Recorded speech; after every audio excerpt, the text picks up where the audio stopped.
In the history of New Zealand politics, one piece of legislation has been demonised more than any other. The Foreshore and Seabed Act. Never has a bill been so hated, and so unjustifiably so.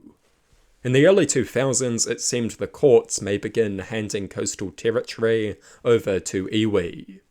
In response to this, the Foreshore and Seabed Act was introduced by the Helen Clark government to assert public control of these places.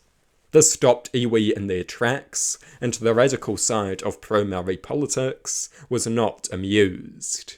They threw a colossal tantrum.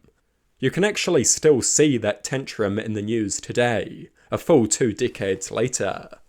People on the political left like to talk about the Foreshore and Seabed Act like it is some unrivaled horror in this nation's history. They talk about it like it is the New Zealand version of slavery or the Holocaust. It is quite funny, like it was the most evil racist thing ever. Half of these people don't even know what the Foreshore and Seabed Act is. The other half know what it is, but can't explain why they oppose it. It is so hated that they just assume they will never have to explain themselves. The Foreshore and Seabed Act was a perfectly good piece of legislation. But it is so obsessively hated on the left. I mean, the Maori Party was literally founded in response to it.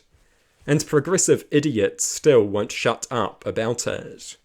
All because a left-wing government prioritised the New Zealand people over feudal elites. Good. So they should. It was a good piece of legislation. It was left-wing in the best sense of the word. Putting ownership of resources in the hands of ordinary people, in the hands of the public, barring feudal elites from control. Good. That is what the political left exists to do. That is the political left at its best. I am pleased that Helen Clark prioritised traditional left-wing values over mindless white guilt. The left could do with her leadership today. And it wasn't just a good policy, it was electorally wise. At the time, Don Brash was polling very well due to his notorious Maori bashing. This act seriously blunted his efforts by showing that Helen Clark was not some pawn of iwi elites. If it wasn't passed, Don Brash would have won. The bill did have one small flaw. It vested control in the state rather than simply the public. Of course, in practice, this makes little difference. It is effectively more or less the same thing. But optically, it would have been a better look giving it to the public instead of the state.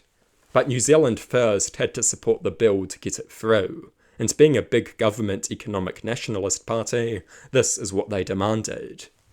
That is just the nature of political compromise in a coalition system. I support the Foreshore and Seabed Act. I am yet to hear a single good argument against it. I have heard a lot of whining, but no substance whatsoever.